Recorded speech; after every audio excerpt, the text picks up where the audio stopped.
Tout ça sont des chiffres qui sont officiels, hein, qui sont soutenus par des différentes sources et organisations. Et quand on regarde le champ de la dimension culturelle, 13 millions de personnes éloignées du numérique, 2,5 millions qui auraient sans doute des problèmes de langage et de communication. Et je n'ai pas mis des chiffres sur tout. Vous voyez que tout ça a évidemment une interaction très forte avec le monde du travail, lequel est un lieu où cohabitent des vulnérabilités, lequel est un lieu aussi où le lien peut se construire et où les politiques RH doivent tenir compte de ces vulnérabilités. Jusqu'à présent, certaines d'entre elles sont visibles. L'essentiel reste, hélas, mal connu et donc mal appréhendé.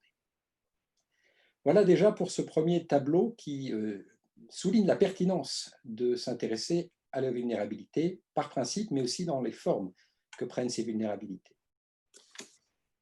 Oui, alors ce sont des facteurs de vulnérabilité qui vont croissant. D'ailleurs, d'abord, Édouard l'évoquait au tout début, il y a aujourd'hui une amplification du fait de la crise Covid.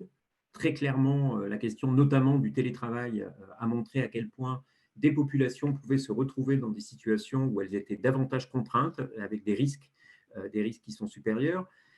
Donc, il y a aujourd'hui un climat particulièrement propice au développement de ces fragilités et de ces vulnérabilités. Il y a par ailleurs aussi un deuxième aspect, c'est qu'on est aussi dans une société qui est une société qui, de plus en plus, pose, notamment vis-à-vis des entreprises et plus largement des organisations, des attentes qui sont grandissantes, tant du point de vue du citoyen que du point de vue du consommateur que du point de vue du collaborateur, des attentes grandissantes en termes de vertu, c'est-à-dire qu'on attend aujourd'hui de plus en plus à ce que l'ensemble des fragilités et vulnérabilités qui figurent sur ce tableau soient prises en compte par l'organisation, et cela d'autant plus que semble émerger un troisième aspect, qui est le fait qu'on a de plus en plus un intérêt croissant pour les savoirs et les compétences expérientielles, c'est-à-dire la capacité qu'ont ces personnes à développer, alors qu'elles sont confrontées aux situations qui sont décrites ici, des formes de compétences ou de talents un peu particuliers sur lesquels on va revenir. Mais on voit bien qu'en fait, on a face à nous quelque chose qui est quasiment du domaine d'une forme de gisement qui va croissant et sur lequel l'entreprise, d'une façon ou d'une autre, construit et son organisation et l'ensemble des interactions qui sont les siennes. Alors, il nous a semblé dans le cadre de ce travail qu'on pouvait essayer de se représenter les vulnérabilités comme faisant partie du tissu socio-économique de l'organisation et du travail. Ces vulnérabilités peuvent être soit intrinsèques, propres à l'individu, soit extrinsèques, provenir de l'extérieur. En tout cas, elles ont un impact immédiat sur le management et sur ses modalités d'action. Et que tout ça met en dynamique une transformation des organisations pour pouvoir intégrer ce tissu des vulnérabilités qui est extrêmement abondant. Jusqu'à présent, on avait tendance un peu à remiser un peu à l'écart les vulnérabilités les plus identifiées, mais devant l'abondance, ça devient un non-sens. Et donc, le management pourrait être un facteur de transformation des organisations, lesquelles suscitent de nouvelles compétences, lesquelles suscitent de nouvelles interactions, et tout ça est dans une dynamique constante avec les vulnérabilités. Et ça vient bousculer aussi l'ensemble de l'écosystème, mais plus largement toute la société. Donc, on est au cœur. Les vulnérabilités nous apparaissent comme étant au cœur d'un moteur social et économique, et ceci de manière assez indéniable. Maintenant, comment faire pour les prendre en considération? C'est-à-dire que là, sur la gauche, figure finalement ce qu'il est bien convenu d'appeler une forme de processus cible. Et on a travaillé avec le groupe à essayer d'identifier ce qui aujourd'hui faisait que ce processus cible, qui est un processus, je pense, l'ensemble des participants, alors le problème c'est que vous ne pourrez pas nous dire que vous êtes d'accord, puisqu'il est difficile de pouvoir parler, en tout cas pour ceux qui regardent, pas forcément pour ceux qui interviennent, mais en tout cas qu'il y a un processus cible qui paraît assez évident. Aujourd'hui, il se heurte à plusieurs points. Et il se heurte notamment à la question de la rigidité du système. C'est-à-dire qu'aujourd'hui, on a des organisations qui sont, on dit mal adaptées, en tout cas, qui sont pensées dans des termes qui sont des termes solides, c'est-à-dire processées, organisées, là où les situations qu'on décrivait juste avant sont des situations qui vont réclamer des approches de type liquide, c'est-à-dire polymorphes, totalement adaptées, qui finalement sont quasiment du domaine de la singularité. Donc, on a une rigidité du système qui est inhérente au système, mais qui néanmoins fait que là où il faudrait du liquide, on oppose du solide. Et dans ce contexte-là, on oublie très souvent la puissance intrinsèque des vulnérabilités, c'est-à-dire qu'elle est sous-estimée. D'abord parce que quand on évoque la question des vulnérabilités, on renvoie immédiatement à la question d'un champ moral qui est finalement celui de la faiblesse. Or, la vulnérabilité, quand on le regarde au sens le plus philosophique, mais aussi économique ou social du terme, c'est la source de la plupart des activités économiques et sociales. C'est bien parce que l'on n'est pas tout puissant, donc à un moment donné qu'on est vulnérable, qu'on a une proportion à être blessé, que on est obligé de faire preuve de sociabilité, c'est-à-dire de pouvoir se tourner vers l'autre, c'est-à-dire vers celui qui peut nous aider. C'est au plan de la société, au plan de l'économie.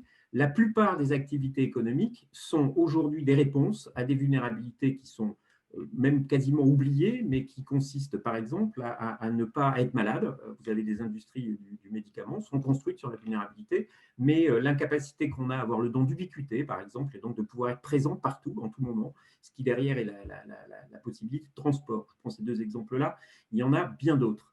Et par ailleurs, cette puissance donc, qui finalement fonde aussi d'une certaine façon l'activité de nombreuses entreprises, elle est méconnue au sens du potentiel qu'elle peut générer.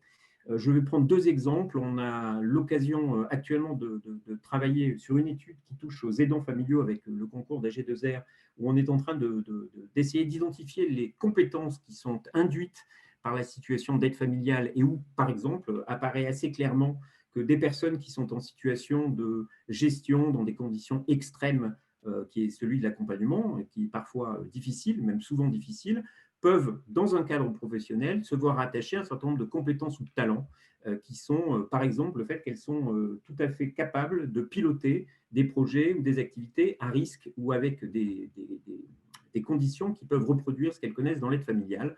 On peut aussi avoir ce type de raisonnement sur d'autres études qu'on a eu l'occasion de mener sur la population de patients malades, où on s'aperçoit qu'en fait, ils génèrent, du fait des contraintes liées à la maladie et à leur traitement, de véritables capacités quant à opérer des formes de hiérarchie de renoncement dans des cadres contraints, ce qui en fait, par exemple, au niveau des processus achats d'une entreprise ou dans le cadre d'entreprises qui sont économiquement mal portantes, des gens en capacité à pouvoir faciliter et qui ont l'habitude de l'arbitrage. Donc, des organisations mal adaptées parce que trop solides, une puissance qui est une puissance qui n'est pas complètement estimée. Et en fait, la solution, il nous semble, et en tout cas le problème qui se pose, c'est qu'aujourd'hui, on n'a pas ni appréhendé, ni mis en place des convertisseurs qui soient des convertisseurs efficaces. Quand on évoque la puissance des vulnérabilités, c'est que derrière, vous aurez bien compris qu'il y a une dimension énergétique une dimension de ressources. Et aujourd'hui, pour tirer parti d'une ressource, il y a toujours besoin d'un convertisseur. Par exemple, le fait de manger nous donne de l'énergie et c'est notre corps qui joue le rôle de convertisseur. Aujourd'hui, il n'y a pas de convertisseur dans les entreprises et de fait, les vulnérabilités internes constituent souvent un angle mort dans les organisations et constituant un angle mort dans les organisations, il n'y a pas forcément de savoir managériaux nécessaire pour pouvoir les accompagner. Donc, arriver au process qui est décrit sur la gauche, c'est finalement penser la vulnérabilité au sein des organisations, d'abord comme une donnée naturelle du cycle de production sociale et économique. Il n'est pas extraordinaire, il est tout simplement anodin, banal, ordinaire. En tout cas, c'est comme ça qu'il doit être vu, et la cartographie initiale devrait y concourir.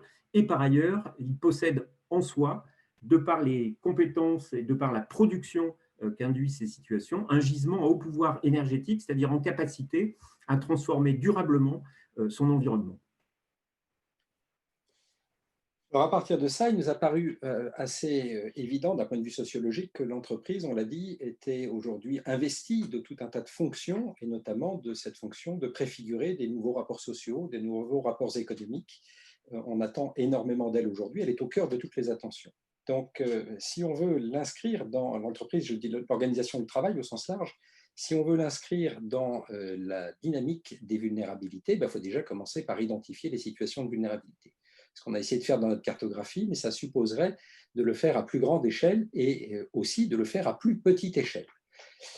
À partir de ça, mieux connaître les vulnérabilités qui sont présentes sur le terrain du travail peut conduire à renforcer l'identité des organisations, c'est-à-dire pour elles, pour ces organisations, endosser une identité d'une entreprise qui se soucie des vulnérabilités, pas simplement pour les traiter à la marge, mais pour les intégrer.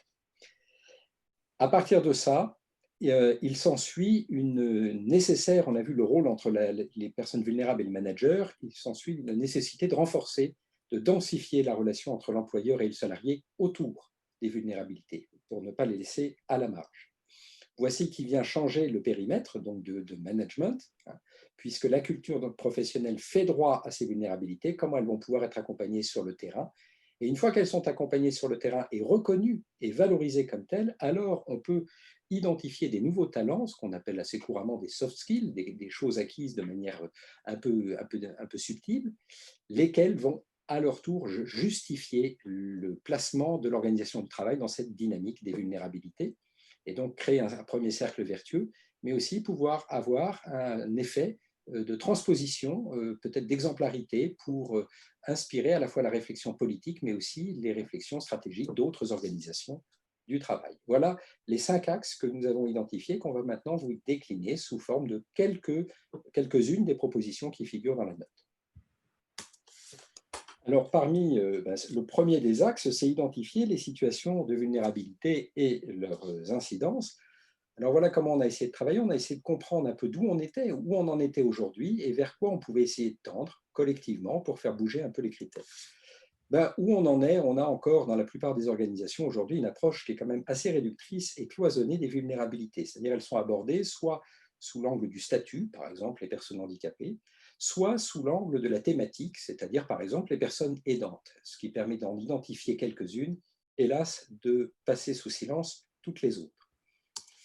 Alors, que peut-on faire? Eh bien, on l'a déjà un peu dit, accroître la connaissance au niveau théorique. Il y a assez peu de travaux de recherche empirique de ces situations-là pour pouvoir tracer un tableau, y compris au niveau national, y compris au niveau des branches. Et ensuite, mieux connaître dans sa propre organisation quelles sont les vulnérabilités présentes, ce qui suppose quand même de ne pas avoir une approche intrusive et il faut qu'elle soit respectueuse, évidemment, de la vie privée de chacun. Ce qui amène finalement au plan macro, hein, sur l'accroissement de la connaissance au niveau théorique, l'idée serait d'engager, mais aussi avec le concours des pouvoirs publics, des entreprises et d'un collectif, le fait de faire une cartographie des vulnérabilités dans le travail. Quels en sont les signaux forts, faibles, la prévalence, les interactions, un peu, toute proportion gardée, une sorte, par analogie, une sorte de tableau de Mendeleïev, qui est le tableau des ressources qui figure sur l'ensemble de la planète.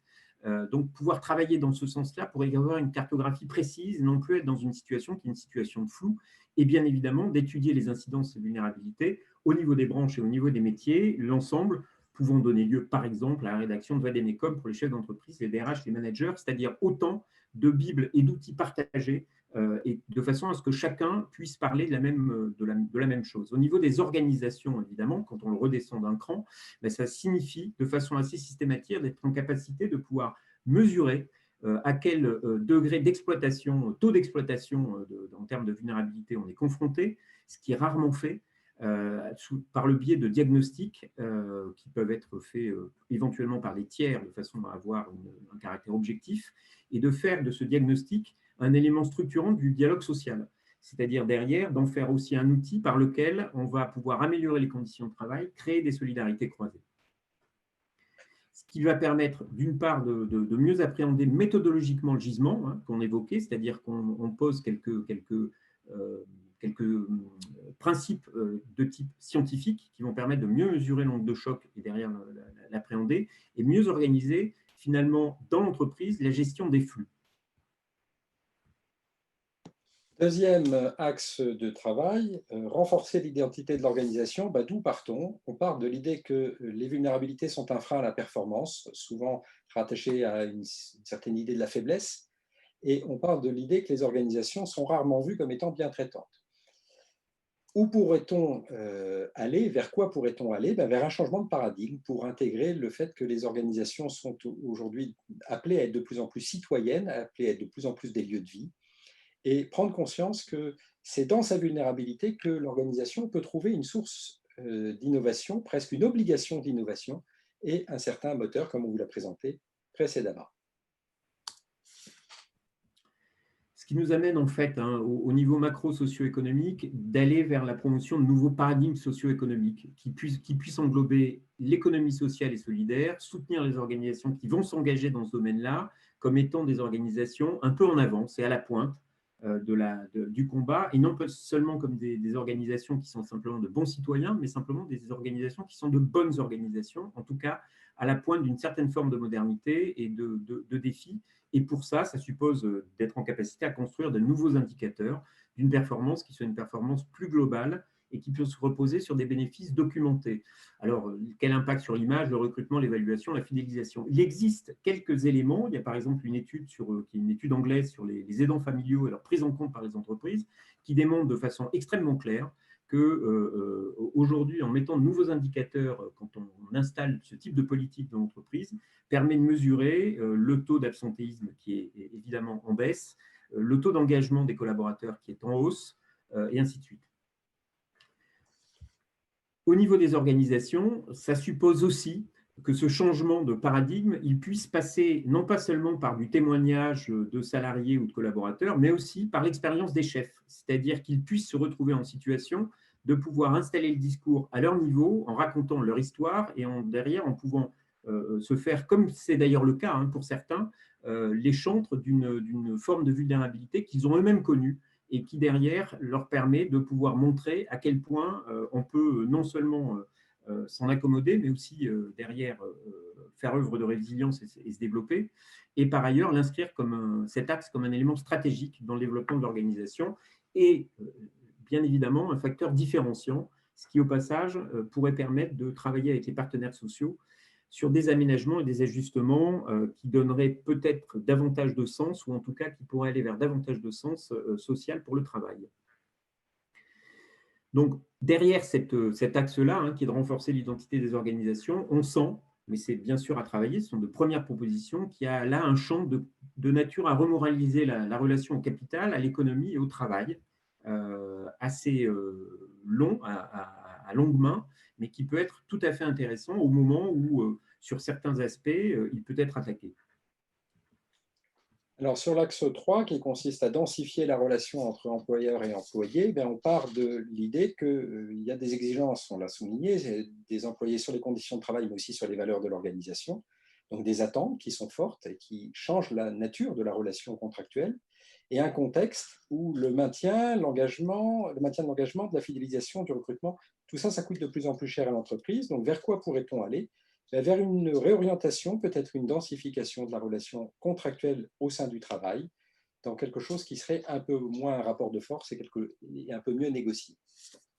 Et à travers notamment, ça c'est une proposition du groupe que vous découvrirez de façon plus longue dans la note, mais qui est la création d'un pacte d'accompagnement des situations de vulnérabilité, qui soit un pacte collectif, qui implique des engagements et bénéfices mutuels, c'est-à-dire qui derrière permettent de l'entraide verticale. L'organisation va aider les salariés, mais il y a aussi une forme d'engagement qui font que les salariés peuvent, à des degrés divers, se mobiliser eux-mêmes pour aider un tiers qui est un tiers vulnérable, qui va permettre d'établir la vulnérabilité comme un élément majeur du ciment social, à travers cette question de pacte, qui n'est pas forcément un pacte obligatoire. L'idée, c'est de pouvoir créer du lien et du dialogue social, et pour cela, pouvoir, au titre du pacte, développer différents types de réseaux qui peuvent être des ressources tierces ou partenaires, qui peuvent être mobilisés autant que de besoin, et qui, d'une certaine façon, vont permettre d'aborder aussi et de gérer la question de la vulnérabilité un peu en dehors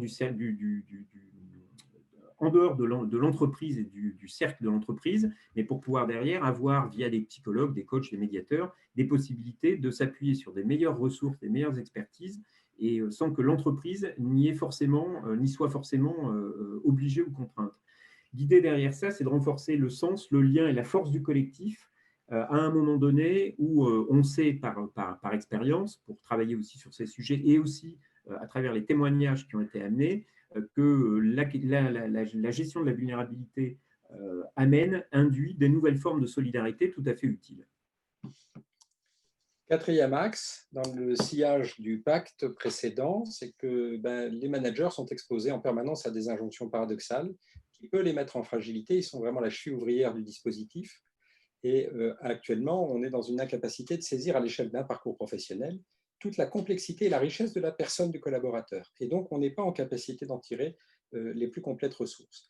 Donc, où pourrait-on aller?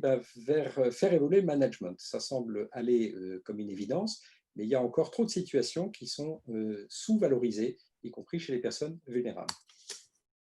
Et pour ça, développer dans un premier temps une approche, ou enfin plus exactement promouvoir une approche globale sur les besoins spécifiques des travailleurs, qui était une notion qu'on avait eu l'occasion d'aborder dans notre précédente note sur l'emploi et handicap. Derrière, c'était travailleurs à besoins spécifiques, c'est de ne pas réduire les personnes fragiles à un statut ou un champ de circonstances. Aujourd'hui, on a des statuts qui sont rattachés à certains types de collaborateurs, par exemple le statut de personne handicapée, mais vous avez par exemple des collaborateurs malades ou des collaborateurs qui sont en situation d'aide familiale qui peuvent, à des degrés divers, avoir et les mêmes problématiques et les mêmes besoins alors qu'ils n'entrent dans aucun statut. Donc l'idée, c'est vraiment d'être dans une forme d'essentialisation finalement de la situation. On a par ailleurs la possibilité, derrière cette approche de travailleurs à besoins spécifiques, la possibilité de fluidifier les approches managériales et de dépasser la notion de GRH, ce qui amène, si on va un petit peu plus loin, et c'est assez détaillé dans notre note, à une évolution non plus seulement de travailleurs à besoins spécifiques, mais de travailleurs à besoins et à ressources spécifiques. Ce qui permet finalement aussi aux managers de prendre en considération de façon pragmatique l'ensemble de la complexité et finalement le continuum de vie qui est celui de la personne, de mieux intégrer les ressources et les compétences spécifiques puisqu'elles sont nommées, identifiées et possiblement référencées, et derrière d'avoir une évolution vers une forme de GPB-RH, qui est la gestion prévisionnelle des besoins et ressources humains, qui reposerait sur une vision plus large et plus longue. Ce qui, au passage, va permettre essentiellement de promouvoir, puisque les managers sont aussi dans cette capacité d'accompagnement des nouvelles pratiques, et surtout de les soutenir et de les outiller au moment où, possiblement, ils peuvent être aussi au fait d'injonctions contradictoires, où on leur dit d'un côté, faites attention aux fragilités, et de l'autre côté, produisez et ayez une forme de tension sur l'activité. Axe 5, c'est celui qui permet de faire émerger les talents. On part aujourd'hui d'un déficit de valorisation des vulnérabilités qui sont plutôt dénigrées. On ne connaît pas finalement la richesse ou la capacité en termes de richesse. Bref, il faudrait pouvoir identifier ou promouvoir ce qu'on a appelé des global skills, vous allez comprendre pourquoi, et qui pourraient répondre aux besoins émergents des organisations. Ce qui signifie derrière d'avoir sans doute une action à la fois macro et peut-être micro sur la documentation de la production inhérente aux différentes situations de vulnérabilité. Qu'est-ce que ça produit? Qu'est-ce qui se passe? Et à un moment donné, comment est-ce que cela peut être inscrit dans une forme de compétence et de talent que la personne ait possiblement pu développer, et que ces talents, ces global skills, ces globaux, puissent être englobés dans les politiques de chez PBRH et derrière puissent à un moment donné permettre, à travers des référentiels, les référentiels ad hoc, de mieux les intégrer et surtout de mieux faire en sorte qu'ils soient utiles à l'organisation, ce qui au passage permet au travers de cette approche de pouvoir continuer à renforcer le paradigme qui est celui que vous aviez immédiatement dans notre slide 3, qui est notre schéma cible. Ça permet derrière d'être dans une mécanique de renforcement. Donc, ça permet de penser la vulnérabilité comme une source de talent, de penser la performance grâce aux vulnérabilités et de renforcer la créativité. Juste en guise de conclusion, vous voyez bien que quand on évoque l'idée de faire changer le paradigme, on est sur quelque chose qui est du domaine de la culture. Or, il ne figure qu'au 5e axe de nos propositions, tout simplement parce qu'on reste persuadé que ce qui va changer la culture, c'est d'abord une succession de gestes et d'actions qui sont préalables à cette culture. Généralement, on pense que changer une situation, c'est changer la culture pour que ça ait un impact sur l'action, alors que l'expérience démontre que c'est bien parce qu'on change l'action et qu'un ensemble d'actions qui s'inscrivent dans le temps change progressivement et façonne progressivement la culture. Je terminerai juste parce que c'est assez important. Vous voyez bien qu'on est dans une dimension qui est une dimension extrêmement transverse qui derrière permet à la vulnérabilité de traverser les organisations et que tout cela, d'une certaine façon, et je pense que ça pourra parler pour certaines entreprises qui sont des entreprises qui sont participantes, s'inscrit dans les Sustainable Development Goals de l'ONU, donc à travers lesquels la dimension humaine et la dimension de vulnérabilité sont évidemment prises en compte. Je vous remercie. Bien, Tanguy, Thierry, merci infiniment pour cette présentation. Je vais demander aux intervenants de bien vouloir activer leur micro et leur caméra, s'ils en ont la possibilité d'ailleurs, ce qui n'est pas forcément évident. Donc, c'est à moi de le faire, sans doute. Alors,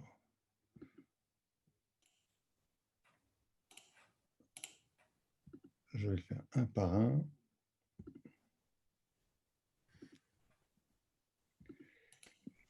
Et en attendant que je réussisse à ouvrir les vidéos de chacun, je vais peut-être demander à Arnaud Cartier.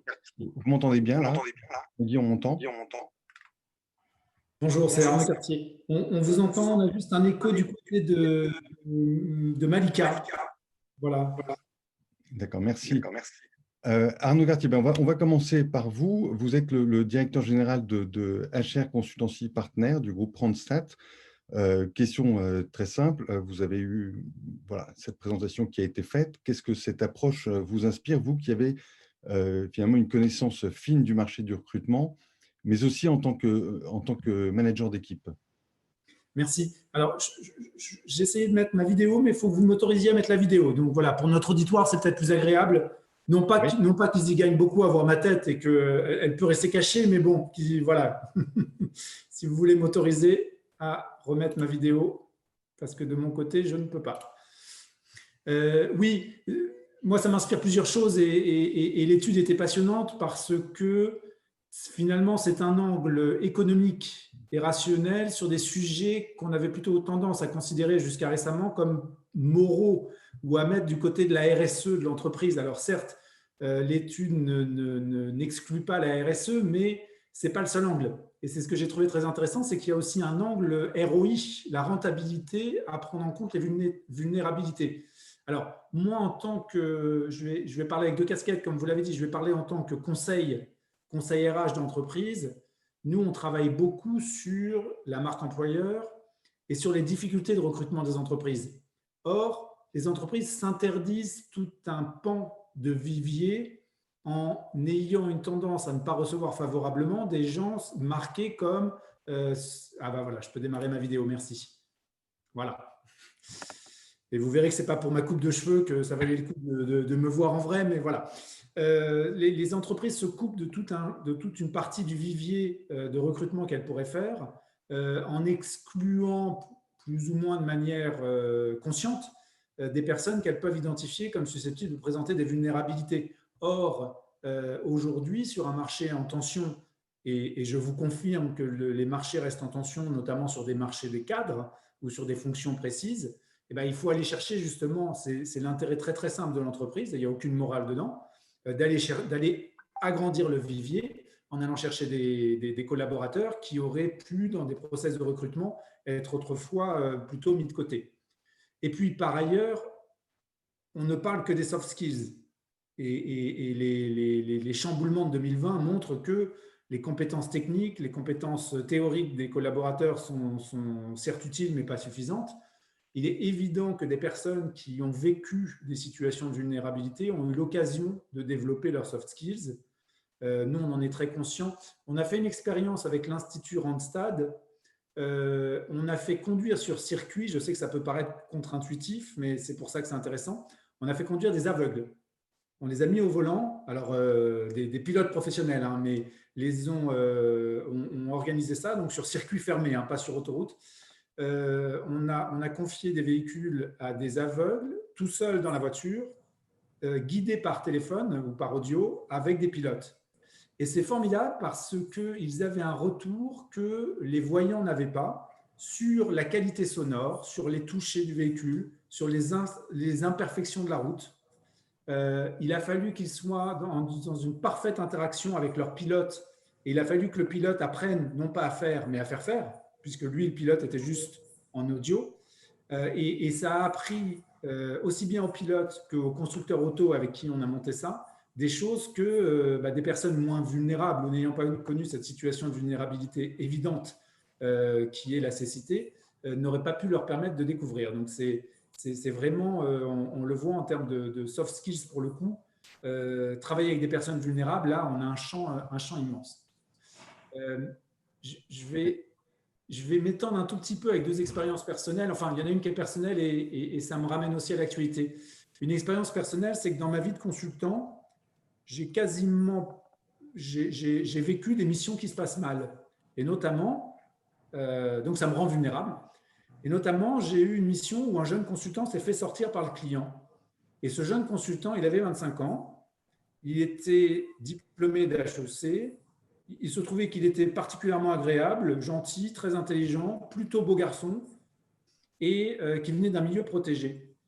Et quand j'en ai débriefé avec mes associés de l'époque, à un moment, l'un d'entre eux m'a dit « Oui, mais ce garçon, il n'a pas d'antenne, il n'a jamais souffert. » C'était quelque chose qui était assez vieux dans mon expérience, mais que je garde en tête, c'est que ce jeune homme qui avait tout pour lui, et bien finalement, s'est pris le mur parce qu'il n'avait jamais souffert et ne pouvait pas faire preuve d'empathie, ne pouvait pas faire preuve dans sa communication de rondeur, il ne pouvait pas comprendre les difficultés des autres parce que lui-même n'avait jamais vécu.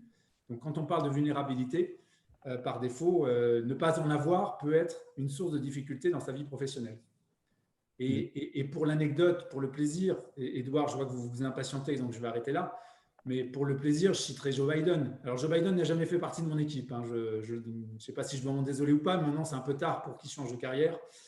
Mais Joe Biden, enfant pauvre, souffrant de bégaiement, ayant perdu une partie de sa famille, ayant du mal à financer les soins de son enfant alors même qu'il était vice-président, et ben on peut dire que c'est quelqu'un, pour le coup, à contrario, qui présente des vulnérabilités, mais qui a su les exploiter pour faire une carrière que certains pourront juger, je ne m'y risquerai pas, mais brillante.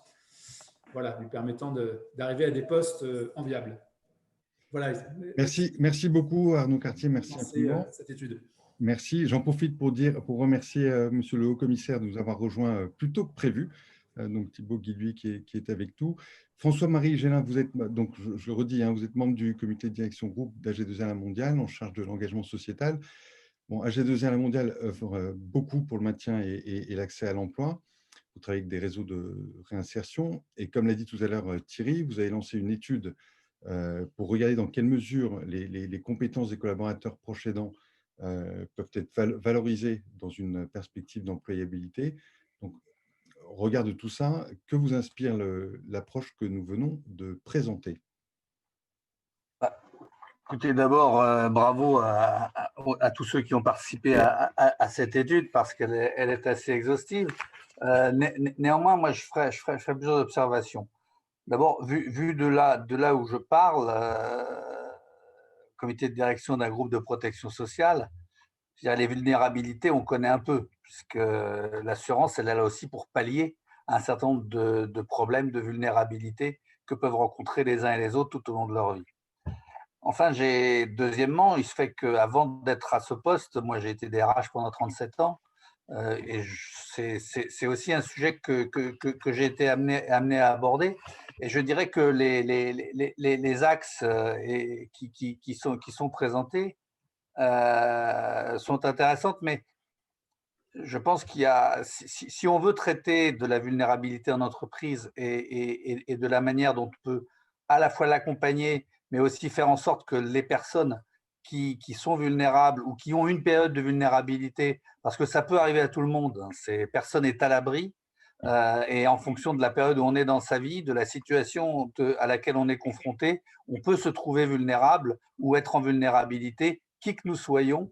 Vous voyez des burn-out arriver sur des personnes auxquelles vous ne penseriez pas que cela puisse arriver. Et ces gens-là, quand ils en sont sortis, peuvent parfois faire montre de compétences et de soft skills particulièrement développés. Pour ce faire, moi, je pense qu'on a beaucoup parlé de management dans la présentation qui a été faite. Et moi, j'ai un dada, et j'ai toujours eu un dada, c'est que on ne traitera un certain nombre de problématiques, dont celle-ci, qu'en développant et en outillant et en soutenant les managers de proximité. Parce que ce sont eux qui sont en capacité d'écoute des vulnérabilités cachées ou visibles de leurs collaborateurs, et c'est par ce réseau-là qu'on arrivera à faire en sorte qu'elles soient prises en compte.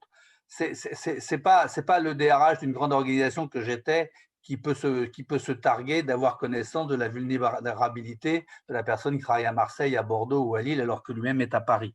Par contre, son manager de proximité, s'il est accompagné, soutenu,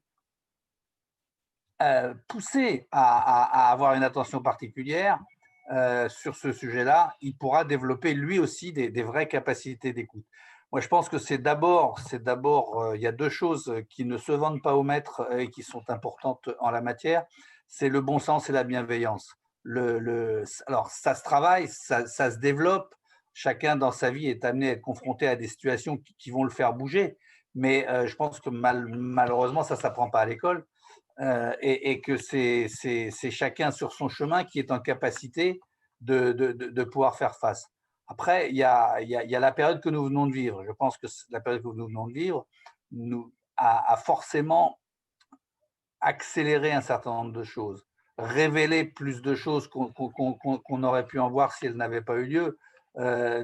Néanmoins, vous le disiez, je pense que la démarche que nous menons, d'ailleurs sous le haut patronage de Thibault, d'essayer d'analyser les compétences que peuvent développer les salariés aidants en complément de celles qu'ils ont déjà, c'est, je pense, quelque chose qu'il faut creuser sur d'autres vulnérabilités que celles des aidants. On a vu la palette que vous avez présentée dans le premier slide, Tanguy. Je crois que des vulnérabilités, elles sont multiples.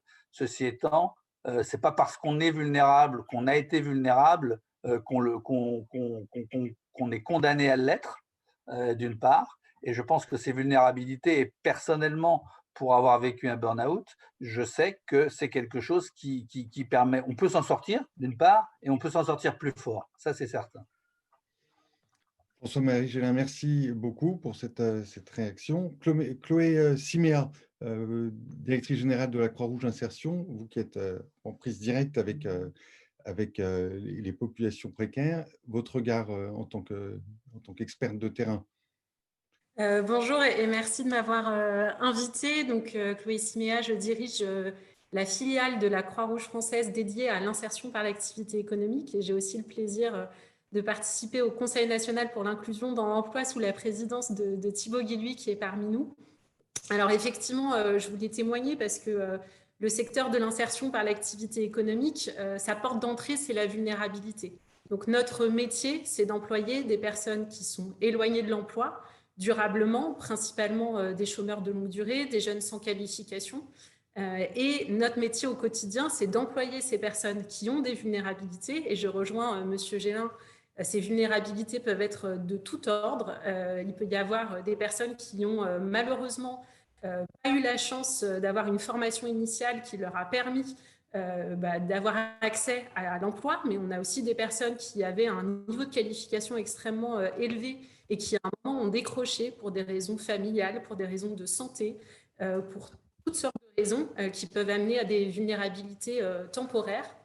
Et donc, effectivement, notre métier à nous, c'est de leur proposer un travail salarié et en parallèle de cette activité salariée, de leur offrir un accompagnement social et professionnel dans l'objectif de les ramener à l'emploi durable à la sortie des parcours d'insertion.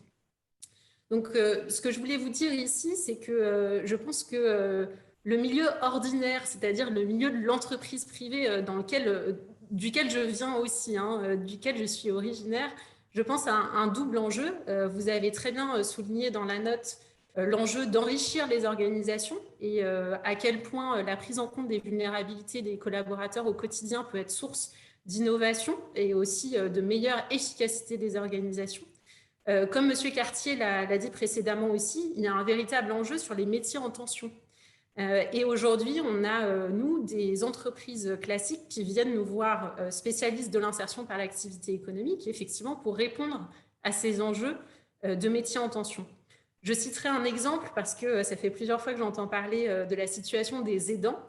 Il se trouve qu'on est justement en train de lancer une expérimentation avec une jeune start-up qui s'appelle Enuma dans les Yvelines, où on est en train de créer un dispositif d'insertion pour des personnes éloignées de l'emploi sur les métiers d'aide-soignant, qui sont des métiers en très forte tension aujourd'hui. et pour lesquels on va notamment aller chercher des profils de personnes éloignées de l'emploi, mais qui ont eu une expérience d'aidance et qui ont développé des soft skills qui sont ultra nécessaires à la pratique de ce métier en établissement, et notamment au sein d'EHPAD.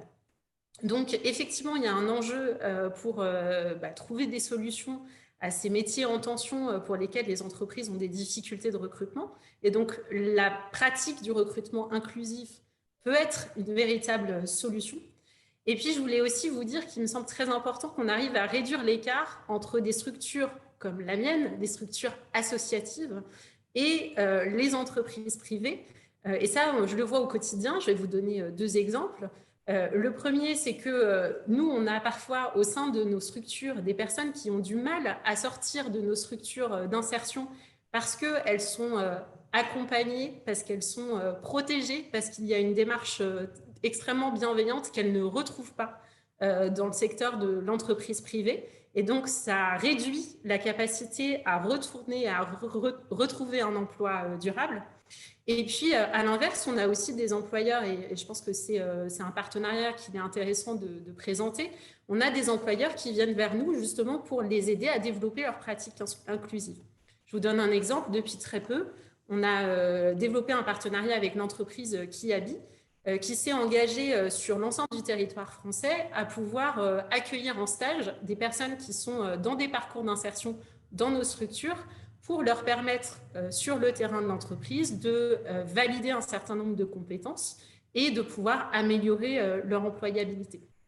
Et si Kiabi le fait, c'est aussi parce que ça leur permet d'internaliser des pratiques inclusives, des pratiques de compréhension des vulnérabilités de leur personnel, et qui leur permet à eux aussi de grandir et d'enrichir leur organisation.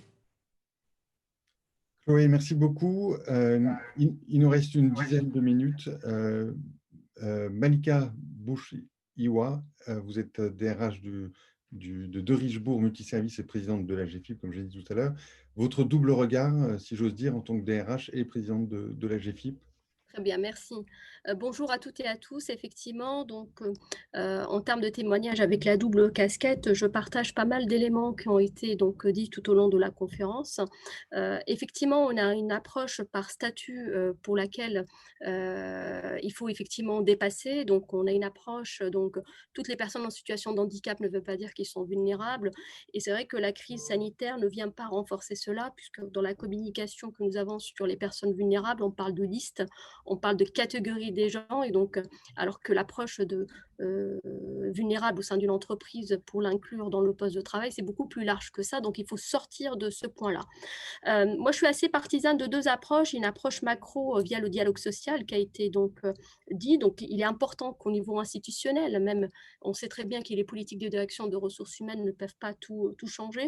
Moi, je suis tout à fait en phase d'en parler au quotidien, de l'inclure dans toutes les démarches. Et c'est vrai que la démarche de gestion des emplois et de compétences, qui est une négociation, on va dire, ce qui vient en fait sur la table tous les 3 ans, c'est intéressant d'aborder cette thématique, pas dans le champ de la RSE, mais dans le champ de la gestion des compétences. Ça permet aux uns et des autres, donc tout à l'heure, j'ai entendu référentiel des compétences, référentiel des fonctions, et c'est intéressant d'avoir une approche très pragmatique. Il faut faciliter le travail de nos managers de proximité, parce que c'est les premiers qui sont porteurs pour intégrer cette dimension, mais pour qu'ils puissent l'intégrer, il faut outiller d'une manière simple. Et pour le faire, donc, il faut renvoyer à des classiques, donc comment je fais pour intégrer un collaborateur, et dans cette intégration, dans cet outillage d'intégration, il est intéressant effectivement de souligner cette spécificité. Donc, 2 éléments assez importants. Petit 1, l'institution. Donc, il faut effectivement montrer l'exemple, l'intégrer dans la politique, dans la stratégie de l'entreprise, le débattre et échanger avec le dialogue social, qui peut avoir un regard différent d'une organisation de travail qui diffère d'un environnement à un autre. Et ce qui est assez important, donc, c'est encourager les managers de proximité pour effectivement leur pousser le temps pour faire ce job et pour s'impliquer. Au-delà de l'aspect responsabilité sociétale, il faut aussi encourager et donner l'environnement qui permettent d'assurer cette intégration, cette inclusion.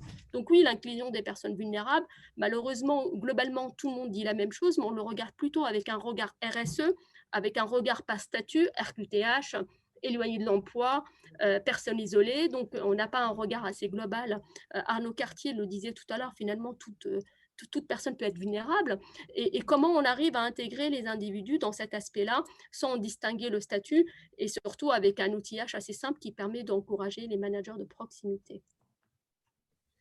Merci, merci beaucoup.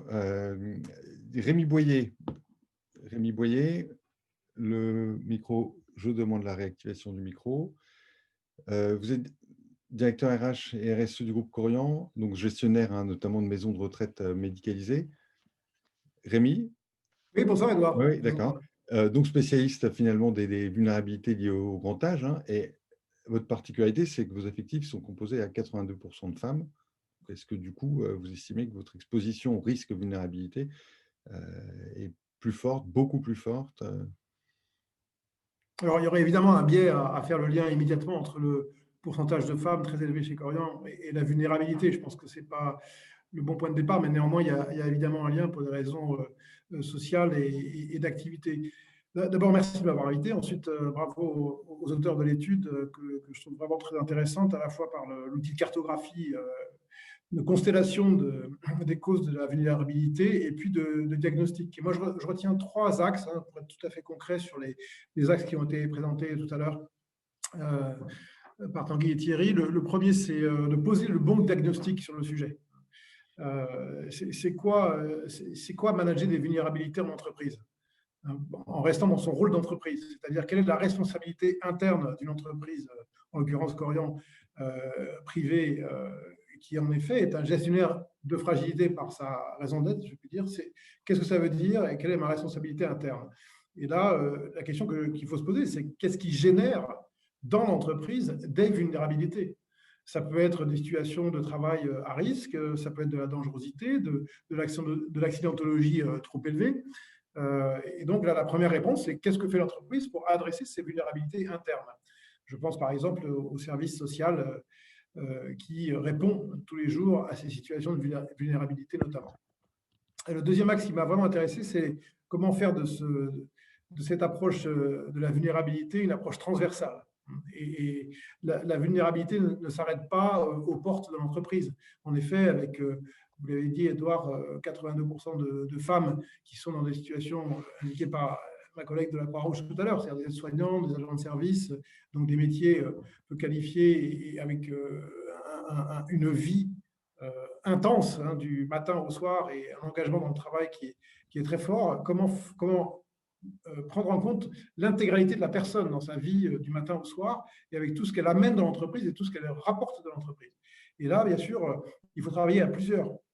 Notre groupe s'est engagé il y a 2 ans dans un consortium qui s'appelle Une femme sur 3 pour lutter contre les violences faites aux femmes, avec plusieurs grandes entreprises. Typiquement, c'est une approche qui nous permet d'apprendre beaucoup sur la façon de gérer et de répondre à cette vulnérabilité féminine face à la violence, quelle que soit la forme de violence.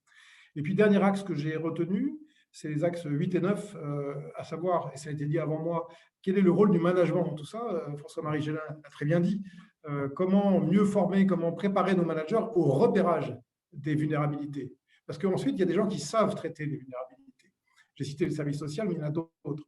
Mais en revanche, repérer de manière fine, quotidienne, les vulnérabilités des collaborateurs sans en faire un stigmate, sans séparer la vulnérabilité ou sans le confier à un service dédié qui gère, entre guillemets, les vulnérabilités, que ce soit une direction de la diversité et de l'inclusion, que ce soit une direction santé et sécurité au travail. Ça, c'est un enjeu majeur, d'autant plus que pour le manager, c'est un apprentissage. C'est-à-dire que dans le monde dans lequel on vit, voué à une certaine forme d'incertitude, de vulnérabilité, d'ambiguïté, de complexité, vous savez, le fameux VUCA, comme on dit aujourd'hui, eh bien, les managers de demain seront plus forts s'ils savent utiliser ces compétences de repérage de leur propre vulnérabilité et de celle des autres. Merci beaucoup Rémi. Je vais accéder à Daniel Legros, responsable de l'action sociale France du groupe BNP Paribas, qui a participé aussi à ce groupe de travail. Même question, en quoi ces approches, ces propositions résonnent dans votre métier? Daniel, vous m'entendez?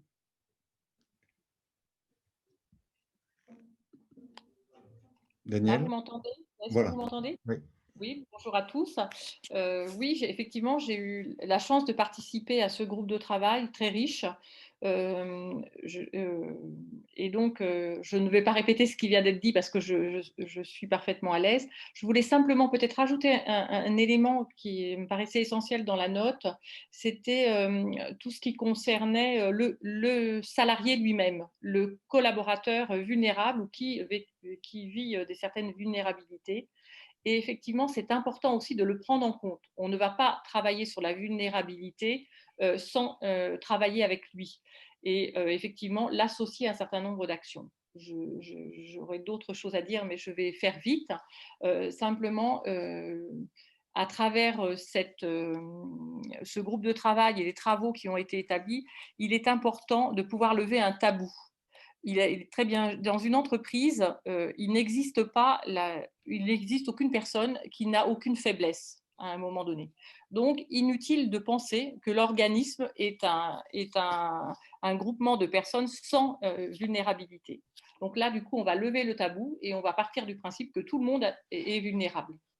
Et voilà, et on est assez à l'aise sur ce sujet-là. Bon, je vais m'arrêter là parce que Édouard, tu sais à quel point je suis bavarde et que je pourrais aller plus loin, mais je ne veux pas trop mordre sur… Merci beaucoup, Daniel, d'avoir aidé à récupérer quelques précieuses minutes et merci pour cette intervention. Pascal Coton, vice-présidente de la CFTC et vice-présidente du CESE. Merci, cher Pascal, d'avoir accepté d'intervenir. Je vois que le micro est ouvert. Donc, la question, c'est en quoi cette approche et ces propositions seraient en cohérence avec la vision que les partenaires sociaux se font des vulnérabilités au travail. Merci Edouard, bonsoir à tous. Je crois que ce qui est important, le mot a été dit par M. Boyer tout à l'heure, c'était de prendre la personne dans son intégralité. C'est fini le salarié qui arrive dans l'entreprise à 8 h du matin, il arrête à 18 h et puis derrière, il n'y a plus rien, il n'y a pas de crèche, il n'y a pas de nounou, il n'y a pas de transport, il n'y a pas de mode de garde à aller chercher, il n'y a pas de problème de nourriture, c'est fini. Donc tant que ce n'est pas rentré dans la conscience de l'entreprise, on va avoir des gens qui seront coupés en deux et leurs vulnérabilités seront absolument terribles à vivre. Est-ce que si on arrive à l'intégrer, ces vulnérabilités, à les positiver dans l'entreprise, on a toutes les chances d'avoir un salarié qui sera bien plus à l'aise dans sa vie professionnelle, mais dans sa vie personnelle. Et je crois que c'est aussi le rôle de l'entreprise. On sent que c'est en train de muter et en train de s'organiser. Je prendrai juste quelques exemples parce que je vois, Edouard, qu'on n'a pas beaucoup de temps. La CFTC avait fait quelque chose d'important sur les aidants familiaux, où on estimait qu'il y avait presque 4 millions de femmes qui arrêtaient de travailler plus tôt, qui partaient à la retraite ou ne partaient pas tout de suite à la retraite. Et on se disait, si on pouvait valider dans une VAE cette expérience de 3 mois, 6 mois, 1 an, d'aider une personne dépendante, eh bien, ça permettrait peut-être à ce que cette personne puisse changer de travail si ça lui plaît et de dire elle pourrait très bien faire une formation professionnelle en lien avec les aidants, à accélérer, au lieu de faire 1 an de formation, elle ferait que 6 mois.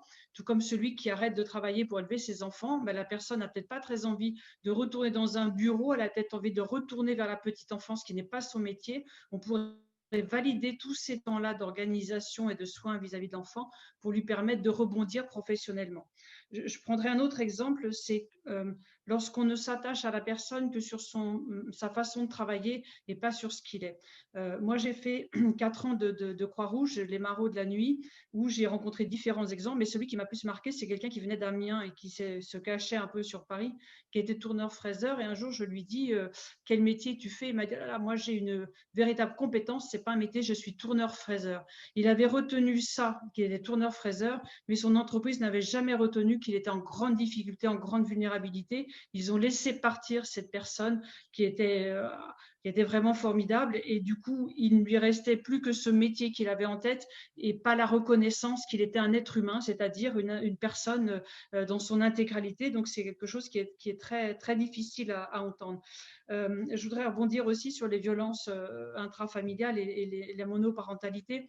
Je crois que lorsque, ça c'est notre métier je dirais syndicaliste, on entend ça, lorsque un manager prend en charge une personne victime de violence ou qu'il organise le travail autrement parce qu'il y a une monoparentalité, lui-même il s'auto-forme et il sait que la deuxième fois où il aura une femme victime de violence, il utilisera des mots différents, il organisera les choses différemment. Et c'est de valoriser cette personne qui lui aura appris son parcours dans son intimité, qu'il va falloir donner quelque chose en plus dans son travail pour le valoriser.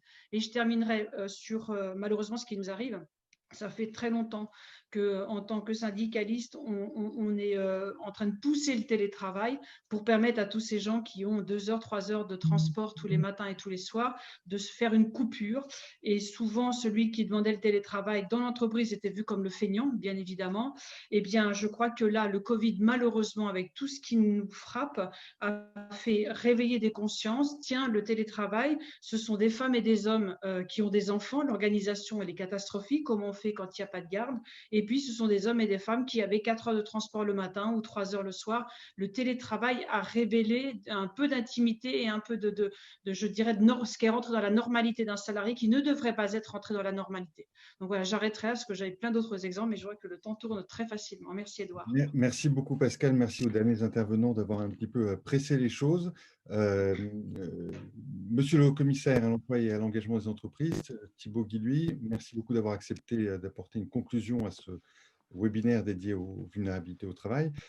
2 choses. Est-ce que vous pouvez nous dire déjà un mot sur votre actualité, bien sûr, mais évidemment, puisque je sais que vous avez pris connaissance de cette note, ce que vous avez pensé, en quoi ces pistes d'action font écho à votre mission.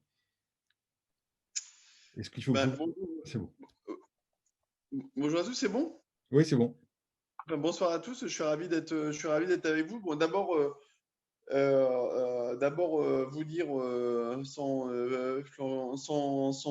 flagornerie que j'ai lu et épousé quand même assez pleinement en fait ce travail et ce rapport un petit peu dans sa démarche. Je dois dire qu'il recoupe quand même très fortement et à la fois la vision, la mission qui est la mienne, qui est la nôtre, et puis à la fois la méthode. La mission et la vision, d'ailleurs, Chloé l'a rappelé, on a initié d'abord le concept de l'inclusion dans l'emploi, et puis aujourd'hui, maintenant, dans d'autres responsabilités auprès d'Elisabeth Borne, mais c'est de croire fondamentalement à une société inclusive.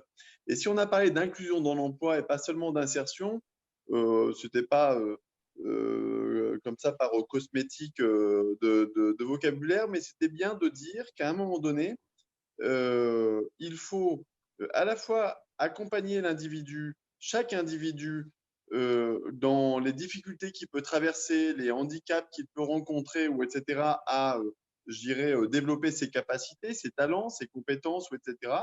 Et là, il peut y avoir un besoin et un travail un petit peu spécifique par l'accompagnement, la formation, le développement de l'expérience, ou etc. Donc, c'est toutes les politiques, on va dire, d'insertion. Et il faut évidemment muscler ces politiques d'insertion, il faut accepter ces spécificités. Mais ce qui nous réunit finalement, ce n'est pas les politiques de handicap, ce n'est pas les politiques d'insertion par activité économique, ce n'est pas les politiques de soutien de tel type de vulnérabilité, mais c'est finalement comment on fait pour que chacun soit reconnu, quelles que soient ses fragilités, mais j'ai envie de dire sa singularité, sa différence, sa diversité, dans sa capacité à être aussi une ressource, être vu comme quelqu'un qui peut apporter quelque chose au collectif, et donc que ça rejaillisse aussi sur sa solidité personnelle. Donc ça, c'est politique d'insertion. Et inclusion, pourquoi? Parce que aider les personnes, aider chacun en fait à être debout et à se sentir en capacité de proposer des choses, si face à lui, il a une société qui n'est pas inclusive, des employeurs, des organisations qui ne sont pas inclusives, qui ferment la porte parce que trop peur de la normalité, de difficulté à percevoir derrière justement la vulnérabilité, le besoin de la personne, ses ressources et son potentiel. Si on ne travaille pas aussi là-dessus, on n'y arrivera pas. Et donc ça, c'est clairement la mission et la raison d'être de mon haut commissariat et au-delà de ça, évidemment, de toutes les organisations avec lesquelles je travaille, parce que je n'ai pas du tout la prétention à porter cette mission-là, mais en tout cas, ma vocation est de l'accompagner au niveau du gouvernement pour faire en sorte de développer des pratiques inclusives, pour que l'inclusion devienne, comme je le dis souvent, une évidence, quelque chose qui fait partie intégrante du geste entrepreneurial, managérial, organisationnel, ou etc. Aujourd'hui, on parle plutôt de la sensibilité individuelle de chacun, de la RSE de l'entreprise, ou etc., alors que ça devrait devenir une évidence pour toutes les raisons qui ont été évoquées dans ce rapport. Donc, ça, c'est la mission, je dirais, la démarche un peu existentielle que finalement vous posez un petit peu sur la table et que quand même, depuis longtemps, on a oublié finalement, c'est un impensé, la fragilité, alors que pourtant elle est consubstantielle à la nature humaine. La deuxième chose que j'aime bien dans votre rapport, c'est que ce n'est pas un rapport qui est seulement pratique, enfin qui est pas seulement philosophique, anthropologique ou sociologique, même s'il y a des belles profondeurs quand même dans votre rapport, mais vous dites bien, il faut trouver finalement une articulation entre le macro et le micro. Vous le disiez d'ailleurs, je ne sais plus, il y avait un intervenant tout à l'heure qui disait la culture, en fait, c'est aussi la résultante en fait de l'action et des mises en pratique, etc. Et donc, là, j'ai vu pas mal d'interlocuteurs. Là, je voyais François-Marie Gelin, je voyais évidemment la Croix-Rouge, etc. En fait, il y a déjà plein de praticiens, c'est ça la bonne nouvelle, de cette conviction-là. Et qui chacun, là où nous sommes, là où vous êtes, finalement, font évoluer progressivement cette culture, en fait, cette prise de conscience que, bah oui, effectivement, quand on invente la télécommande, et quand on innove en fait pour quelqu'un qui est fragile ou qui est dans le besoin, en fait, c'est l'innovation pour généralement toute la société tout entière qu'on fait progresser. Et donc cette articulation entre pratique et etc., c'est aussi ce qu'on a au commissariat. C'est pour ça qu'on développe énormément d'outils pratiques, de formation, le campus de l'inclusion, le soutien pratique en fait à toutes les structures d'insertion par activité économique, aux structures du handicap, etc. Parce qu'elles sont les creusets en fait d'un apprentissage collectif de comment on articule le social et l'économique, comment on articule l'humain et sa fragilité et la recherche de performances organisationnelles, opérationnelles, collectives. Et donc il faut qu'on multiplie partout en fait ces îlots, ou plutôt ces oasis d'apprentissage ou de réapprentissage, de reconnaître la fragilité comme un élément, à partir du moment où il est consubstantiel à la nature humaine, il devrait l'être à toutes les organisations. Donc, c'est pour ça qu'on déploie et qu'on soutient très fortement toutes ces initiatives. Alors maintenant, peut-être pour terminer, parce qu'il y aurait tellement de choses à dire, moi, ce que j'ai envie de vous dire, c'est qu'évidemment, ce rapport fait très fortement écho à ce qu'on travaille avec le concept de l'inclusion, avec la ministre Elisabeth Borne, de voir comment faire en sorte qu'on ait un écosystème qui encourage vraiment les pratiques inclusives. On aimerait bien faire un petit peu pour l'inclusion ce qu'on a fait à un moment donné pour la sécurité. D'ailleurs, je pense que le parallèle avec la vulnérabilité est assez rapidement fait. La vulnérabilité, on mettait en vulnérabilité les gens au travail en ayant des politiques de prévention des risques qui étaient assez limitées il y a encore quelques dizaines d'années. Et maintenant, c'est devenu une évidence. Et même à un moment donné où vous êtes en plein Covid et où vous perdez 50 ou 60% de votre carnet de commandes, vous n'entendrez pas un chef d'entreprise, sinon un gougnafier, vous dire bon, j'ai plus de commandes, donc la sécurité, je reverrai ça dans 2 ans ou dans 3 ans, et en attendant, je vais mettre un mouchoir dessus. Eh ben, il faudrait faire la même chose avec l'inclusion. Or aujourd'hui, l'inclusion, c'est pas quelque chose. Aujourd'hui, il y a encore des réflexes. On va mettre les politiques d'handicap, d'inclusion, d'insertion, etc. un petit peu de côté en se disant, on va s'occuper déjà de sauver l'entreprise, et ensuite après d'ailleurs, on verra pour les fragilités. C'est exactement l'inverse qu'il faut réagir, parce que je pense que si on prend un petit peu de recul, le Covid, évidemment, apporte énormément de drames, etc. Mais moi, je pense vraiment aussi sincèrement que c'est une invitation vraiment très forte à nous rappeler qu'on pensait bâtir un monde toujours de plus en plus performant, de plus en plus solide, de plus en plus efficace,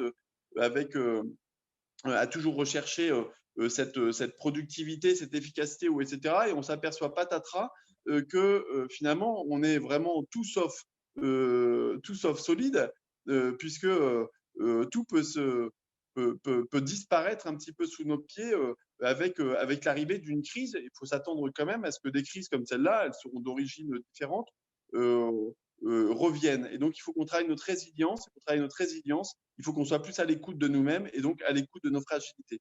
Donc, c'est une nécessité politique que de développer ça. Et donc, nos politiques inclusives, ça veut dire qu'une entreprise qui est capable d'être à l'écoute de ça doit être incitée à le faire. Il y a encore trop, les formations ne sont pas obligatoires. Quelle est la place des vulnérabilités dans le dialogue social? Elle l'est déjà un petit peu, mais de façon insuffisante.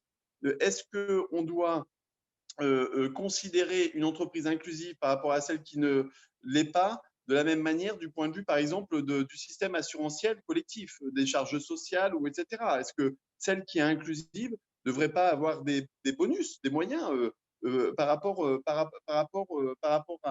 à d'autres? Bref, comment on fait pour décider des règles collectives? Et ça, c'est le travail que je suis en train de faire avec le gouvernement et l'ensemble de l'écosystème, c'est de mettre sur pied, sur place, tout un tas de mesures incitatives, voire obligatoires, voire contraignantes, pour faire en sorte qu'on aille vers une meilleure prise en compte de la fragilité, de la vulnérabilité. Et le deuxième point que je voulais vous dire, et qui évidemment n'apparaît peut-être pas dans cette note et dans ce rapport, c'est la question de l'éducation. Et que je pense que ça s'apprend, apprendre à reconnaître ses fragilités, se connaître, connaître celles de l'autre, développer les capacités empathiques, etc. Ça commence très jeune. Et aujourd'hui, on a un système éducatif qui, je pense, est malheureusement assez peu adapté. On est plutôt sur les forces, sur la note, sur la compétition, etc., plutôt que sur la coopération, l'empathie, l'écoute de soi-même et l'écoute des autres, etc. Et donc, il y a une invitation quand même, si on veut réussir à faire émerger ce changement culturel et opérationnel auquel vous aspirez, à travailler en même temps vraiment sur la question de l'éducation et de la formation de nos jeunes et puis de nous-mêmes. Donc ça, c'est peut-être une invitation à faire, à avoir une réflexion sur notre système éducatif et comment on prépare et on se prépare nous-mêmes à mieux accueillir les fragilités. Voilà ce que j'avais envie de vous dire. Et évidemment, moi, les rapports, ça ne m'intéresse pas tellement. Ce qui m'intéresse, c'est le passage à l'action. Et donc, évidemment, je ne vais pas reprendre un petit peu toutes vos propositions là maintenant, parce qu'on n'a pas le temps. Mais moi, je vous invite évidemment à ce qu'on se revoie vraiment très, très rapidement pour voir ensuite, pour la plupart de ces mesures-là, comment finalement, soit elles viennent converger avec un certain nombre d'actions qu'on est en train de porter et de préparer, soit elles pourraient venir évidemment les enrichir ou les compléter pour qu'on puisse avancer vers ce chemin d'une société plus inclusive. Voilà ce que j'avais envie de vous dire. Désolé si j'étais trop long. Pas du tout. Merci beaucoup, Thibaut Guilluy. Ça ne tombe pas dans l'oreille d'un sourd, donc on se verra rapidement, puisque vous nous proposez avec grand plaisir. Sachant qu'on se verra aussi également le 25 novembre pour échanger sur l'emploi des personnes en situation de handicap mental, cognitif ou psychique. Donc, écoutez, merci infiniment. Un grand merci aussi aux nombreux participants et participantes. Merci aux intervenants. Désolé d'avoir un peu dépassé les horaires convenus. Merci à toutes et à tous. Très bonne soirée et à bientôt.